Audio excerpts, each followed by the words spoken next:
Okay. So I wanted to talk about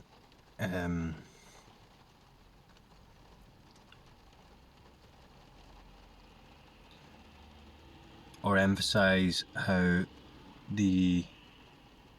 emphasize the importance of, let's say, intuition or feeling in what we'll call practice, and how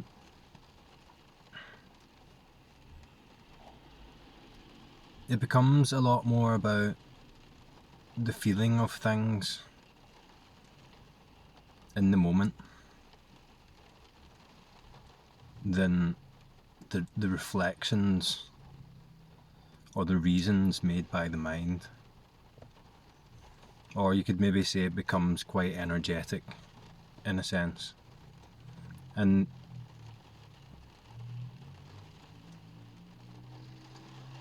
the recognition does away with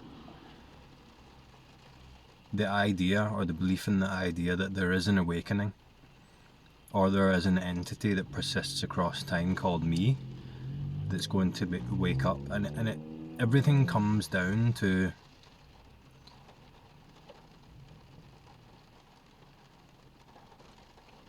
let's say the present experience as it seems to unfold in the moment. So it's seen that the entity called me wasn't a real thing, didn't persist as something inherently real across time. And the awakening isn't something that is achieved at a certain point by or for this entity. It all happens endlessly in the moment. Or let's say there's like a happeningness ongoing without an end, with no definitive point, no point of reference where you can say that this is the awakening. But in a strange way,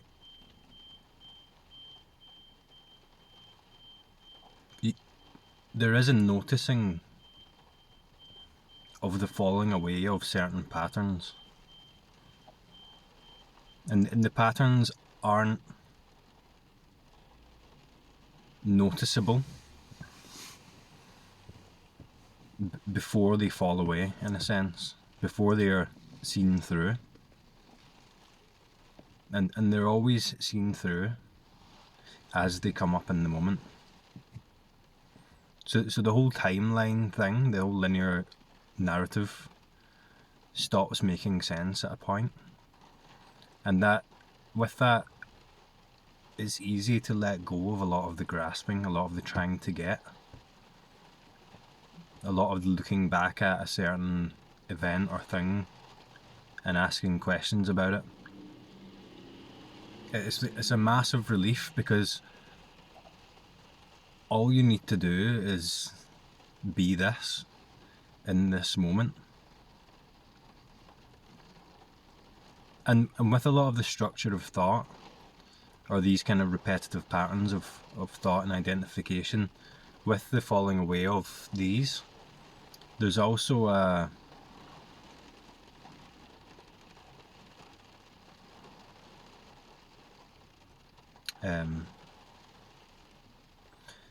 greater sensitivity to the experience of the emotions that the thoughts were kind of obscuring, in a sense, and the feelings, let's say, how things feel in the moment.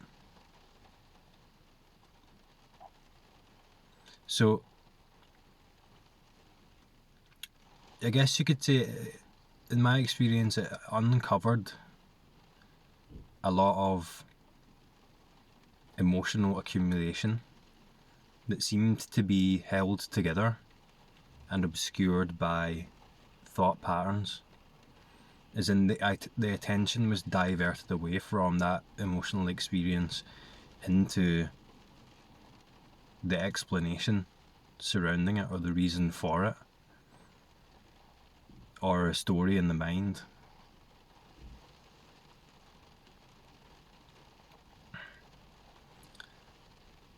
And then there's just the feeling.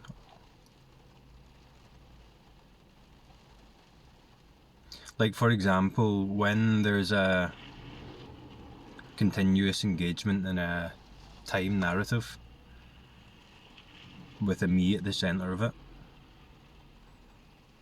until that kind of loop, that pattern of belief and identification is seen through as a fiction, is seen as not referring to anything real, then it's clear how uncomfortable that is.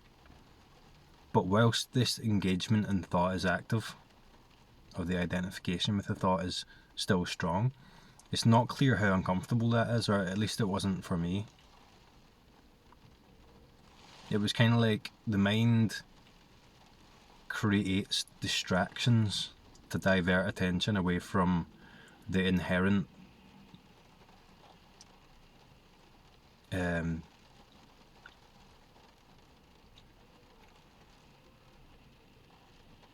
seeming inherent absence of peace, or the seeming emotional experience that seems to be linked for a time to these thoughts. And when the narrative doesn't make any sense anymore, the emotions come up. The emotions are just there. And the illusion that there is a solution to that can be found in a story, that can be found in a time narrative or in thought.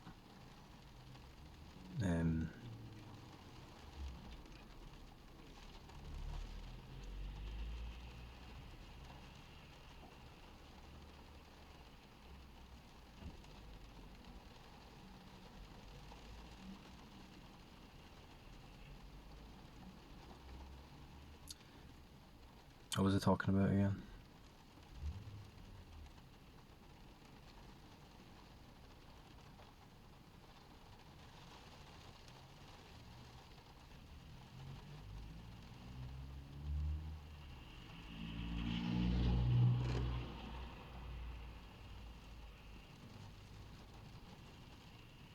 Something like the illusion that there's a reason for the emotions, that the emotions are happening to me because of this, and this is what I need to do about it, is gone. The belief in that is gone, the identification with that is gone. So what's left is just the emotion. And it can be intense.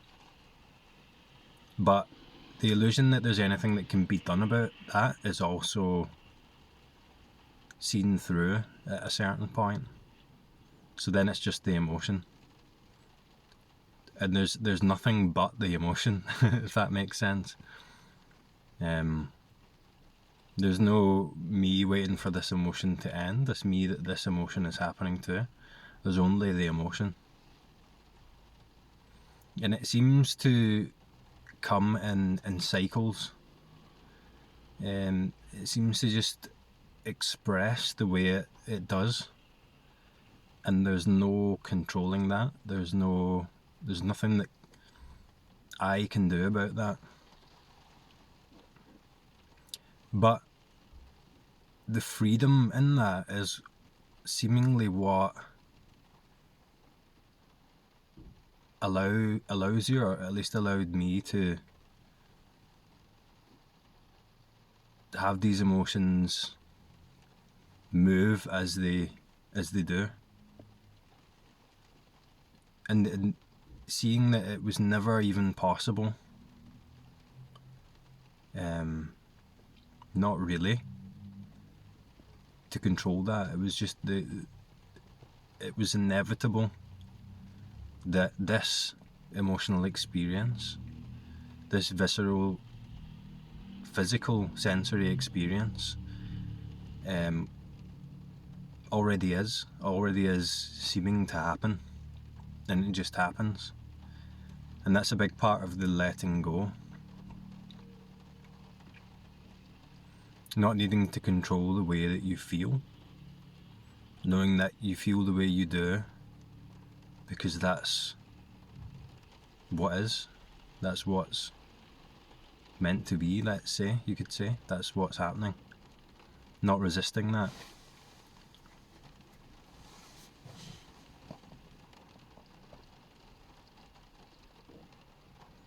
And for me, there was an access to a kind of emotional movement, an intuitive emotional movement that seems to direct, that seems to take over and direct what would have once been considered a practice.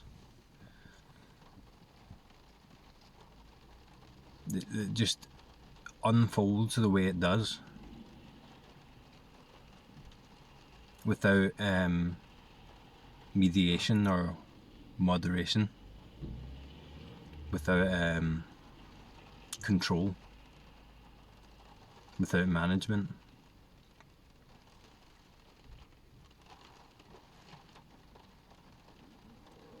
An example would be if anyone who most people definitely who watch these videos don't know me personally out with this context in this channel, they would know that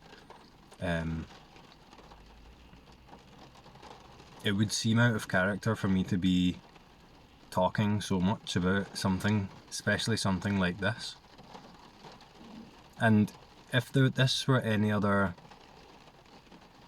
if this were a vocation or any other topic or subject in the conventional sense, in the relative sense, it would probably take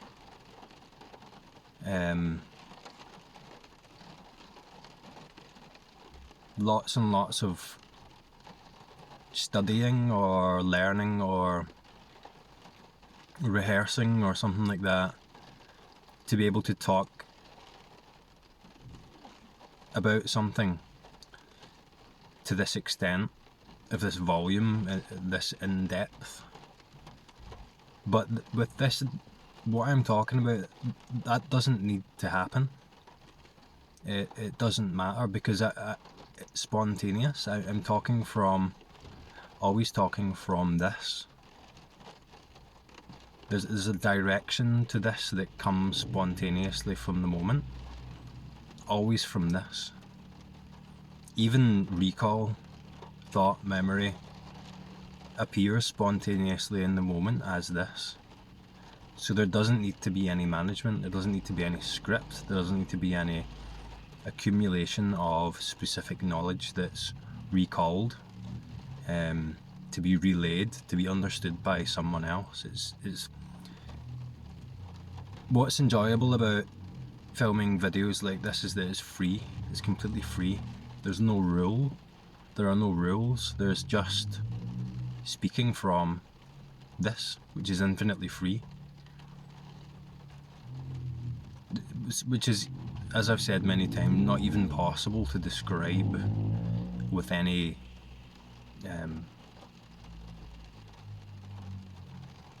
sort of objective tangibility or accuracy, which is always kind of, if there is a point, always the point. But it doesn't matter what I say, it's more about whoever's watching the video, what can you feel? Can you feel what I'm talking about? Is there an energetic intuition there that clicks? Because a lot of this, what I'm saying, doesn't make any sense, of course. It's contradict myself all the time, talk about paradox, which is by definition impossible to confine in concepts, the reality of it. But is there an energetic feeling? Can you feel what I'm talking about? That's what's important. And at a certain point, that intuition, that feeling, that energetic intuition can take over. And all that happens there is that seemingly the one who is managing this gets the sack. The one who is managing this retires, and it's seen that that was never needed. That was the obstruction. So it's not a case of accumulating more knowledge of. It's a case of being attentive to that energetic intuition, that feeling. Learning what it feels like. Or noticing, not learning, noticing what it feels like to be caught in a narrative. What is that experience like? Not as a reflection to remember what that was like or what that's going to be like, but what is that like when it seems to appear presently in experience, in direct experience? What does that feel like? What are its qualities? What are the qualities of that experience, of identification, of thought narrative? And then, because like I said, this doesn't happen in time. It's not like there is a identified entity and then there's not. It all happens in the moment. It comes and goes. There's no definitive edges or borders or points of reference, really. It all happens now in the moment. So I could be completely at peace now, completely still, completely immersed in the experience to the point where there is no experiencer that the experience refers to, non-dual. And then in the next moment, it could be that I'm completely identified with thought. So the thought and the identification with it come as a package, let's say. Appear always now in the moment. That's deeper and deeper into the moment whilst expanding wider and wider.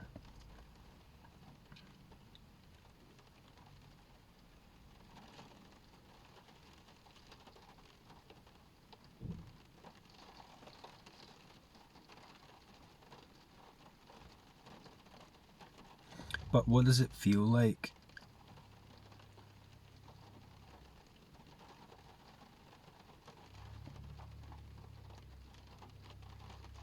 There's never a time where you could say, for me, I could say this was the awakening. I probably said that before, but really there's never a time when I can say this was the awakening. This is when it happened. And ever since then, this has been like this. You can notice the absence, let's say by comparison, in an energetic sense, when the reactivity isn't there, but that still requires some reflection. That still requires a pull back into a mind narrative. In the actual moment, there's just the moment. There's just the experience. There's just the thought, just the emotion. And that's it. That's the whole thing, pretty much the whole thing. There aren't parts, complexities to this. It's just more and more into presence. To the point where you can't even call it presence, because presence is a reference by something explaining a condition of reality from a separate point of view. It's just, you hear just this a lot, but when the mind kicks in, it's easily forgotten what that points to, what that refers to.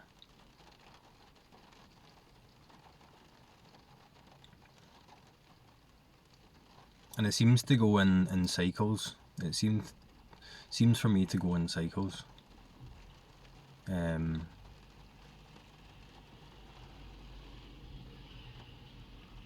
And what comes up to be let go of, and all there is the letting go of it.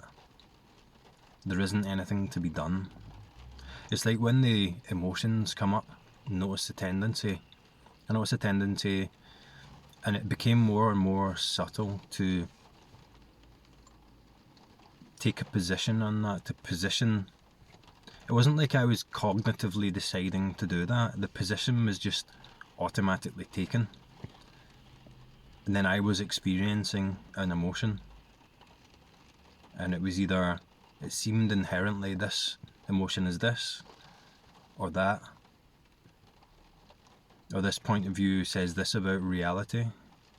And that became more and more terrifying after a while to maintain that position. And when the position, it wasn't there wasn't necessarily the objective awareness of it. There was just the absence of a position, just presence, just experience. But there was a pull back into a regathering, a reorientation, positioning, a relation, a relative point, looked from, a thought about something, explaining something, a reason for. All of that was the obstruction. The emotion is just the emotion. And I noticed that when the emotion, I'll just say that after the obstructions, let's say these identifications, not that they're inherently things and categories, and it's not like you're collecting the dissolution of identifications. It's not like that. But when that's seen through, you can see it for what it is, and it's hard to explain what that means. And it can be cognized and you can think about it, but that's not the thing, if you know what I mean. When you're in it, you can't see it. When it's seen through, when it's let go of, it becomes obvious. But not obvious in the sense that you need to think about it. These energetic patterns, I don't even know what they are. It's mystery. But something becomes obvious. I forgot where I was going before I digressed. Something about emotions. Yeah, so the emotions, when you try and find them, when you try and direct your attention towards that experience rather than somewhere else, and we do this somewhere else by saying there's a me that's having this, and then pointing out to a reason for it. But when you just go into that emotion, try and find it, savor it, experience it as fully as possible. Not an objective mission by a me, but just the emotion. Let it move. Then you'll see that it escapes you. It escapes you because it's transient. Because there's not a you that it's happening to. It escapes. It comes and goes. It's not something that's going to get you. And it's not something that you're going to get.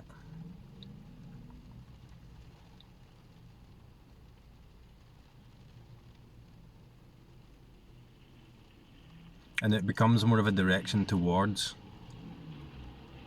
rather than a direction away from, a movement into, constantly moving into, disappearing into, whilst strangely at the same time dilating out. Like I said in a earlier video, there's a contained, expansive yet contained feeling, an infinite yet close feeling, a relaxed yet focused feeling, in the middle of opposites.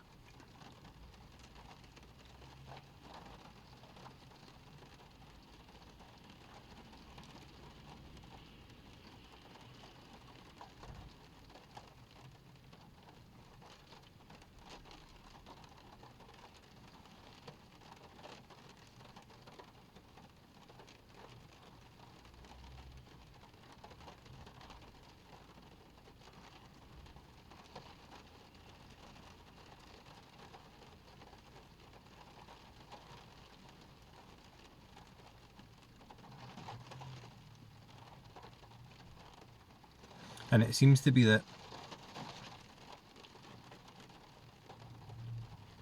that movement into mind, that recoil into a position, there's a blunting, a disconnection from immediate sensory reality. And the less of that there is, the more brilliant this is in immediate experience. The senses only need to be seen for what they are, only need to be really, let's say, looked at, really experienced, for the noticing of this non-dual mystery, let's say, the noticing of what's actually there. And it's not a conclusion, it's not a I know what's there. There's no knowing other than the self-knowing that's inherent. There's no me that knows, that clicks, that gets it, that has captured something. It's so simple. It just needs to be looked at. You just need to look and see what's actually, what this is. But you'll never be able to say what it is because it's unknowable by the me. It's actually that simple. In the senses, just look, just experience immediately this. And it's right there. But it's not a thing over there. It's just this. There's no way I can describe it, but it's just as simple as looking. And it's that obvious when it clicks. It never clicks in a narrative, but at a point, which is always this point, it can click.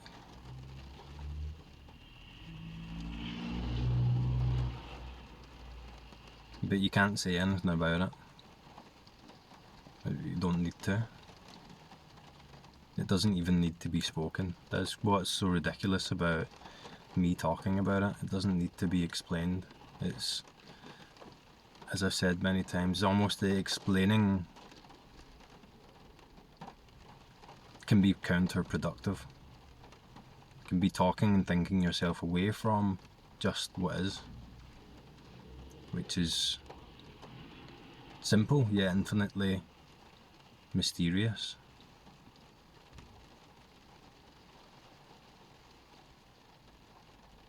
Time appears as an object within it, totally beyond time.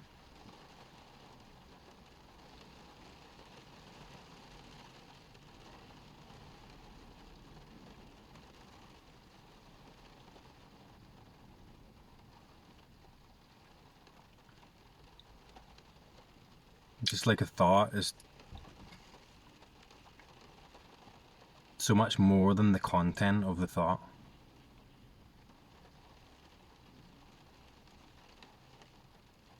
A thought isn't what you are, but it's not separate from what you are, if you're to put it in that kind of context.